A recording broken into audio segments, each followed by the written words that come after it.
You've done a lot of things. It's not just blogging, right? We all know it's blogging, it's social media, it's video, but you've also done cookbooks. You have a podcast.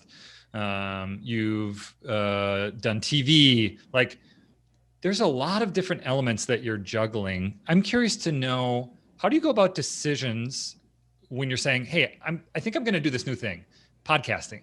I'm going to start a podcast." How do you go about the decision-making process, and how do you not get spread thin so you're like kind of doing stuff in a lot of different places, but know that you can actually go deep and do stuff well, even if you're doing a lot of different things? And I think that's exactly it is. I don't want to be, jack of all trades, master of none.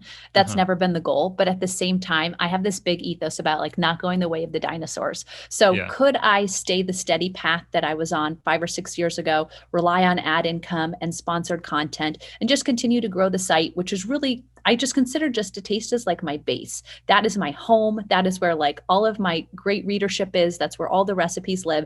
But from that, how can we kind of build upon it? And so anytime I'm going to take on a really big new project, the podcast being one of them most recently, the cookbook, which comes out soon, all of these things, it's like, how can I try and like every couple of months, dedicate myself to one new major idea or project. Yeah.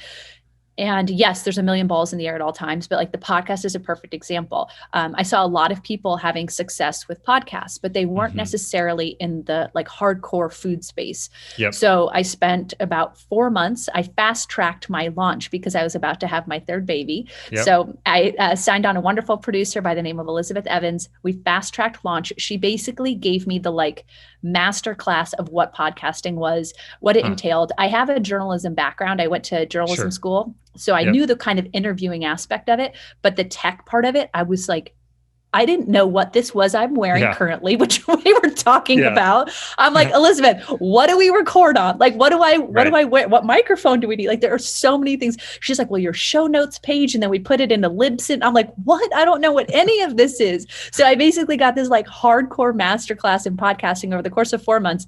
We launched. I had a baby, then we like continued and we're about to launch season 2. So it's one of those things. I am very like a dog with a bone. Like you put something in front of me that you're like, you might have success at this. I'm going to go at it 110%. It's just kind of the way I am. Yeah. What do you feel like success looks like for the podcast? Definitely growing the readership, but also I think the guests that you can book. And honestly, I was very surprised when we first went out, when we started pitching guests. We got some really big names. And I was kind of like, my first reaction was like shocked. And then just so you know, I'm just starting. Yeah, I know. I want to be like, you're the first episode. A month ago. Yeah. Yeah, I had no idea. So the fact that we got so many yeses across the board, I was like, wow, and our guests for season 2 are like, epic. They're amazing. And the whole goal of doing the podcast was I wanted to share other people's stories who have had success in the food and in the tech spaces. Because I think talking to people that have success, I always feel that you can learn so much more by listening than by talking. So by me being a host on a podcast, I have to shut my mouth, which is very hard for me to do, but I shut my mouth and I listen and you absorb so much more. Yeah. I think the other thing that I really like about podcasts is it's a type of medium, especially for food, that's unique in that people can consume it kind of asynchronously. Maybe that's not the right word, but like they don't need to be sitting, looking at their phone and scrolling through Instagram. They don't need to be Googling something that they want to make that night. They can just be doing dishes or driving. Exactly. Or this is what out. I say. It's always on in the background. For me, I have podcasts on in the background at all times.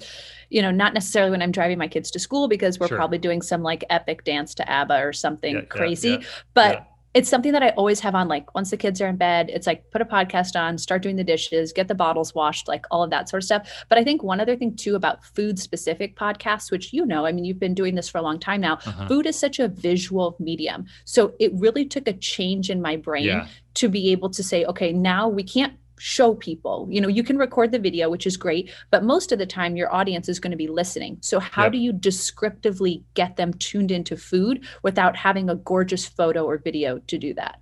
And how do you do that?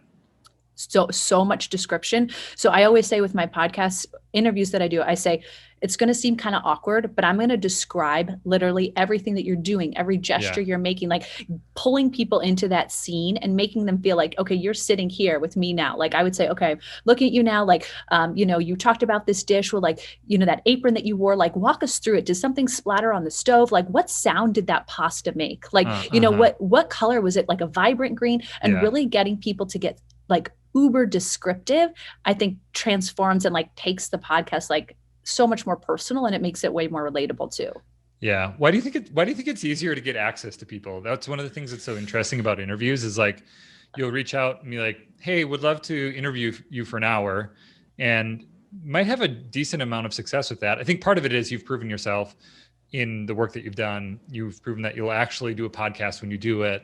You have a history that it builds credibility and trust when you do reach out.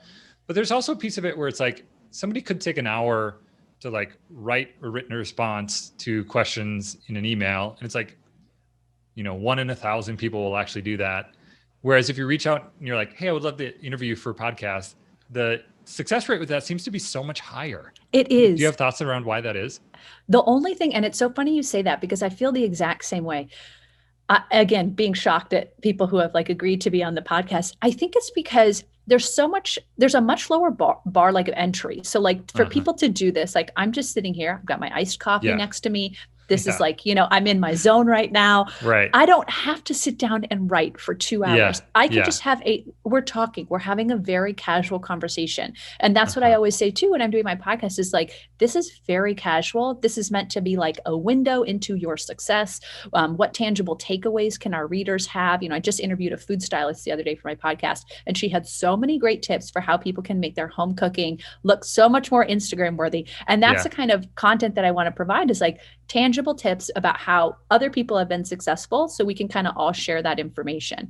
But I'm surprised that people have said yes, but I think it's just because it's easy. It's easy to just jump on here, listen, talk. This is not like a very intensive, right. It's a different type of thinking. Like exactly to sit down and write a report technically, which it kind of feels like if you're going to be, doing some type of written interview, feels different than just sitting and having a conversation. It's more casual. Yeah. I'm having a coffee, like we're hanging out, like we're on different sides of the country. Doesn't matter,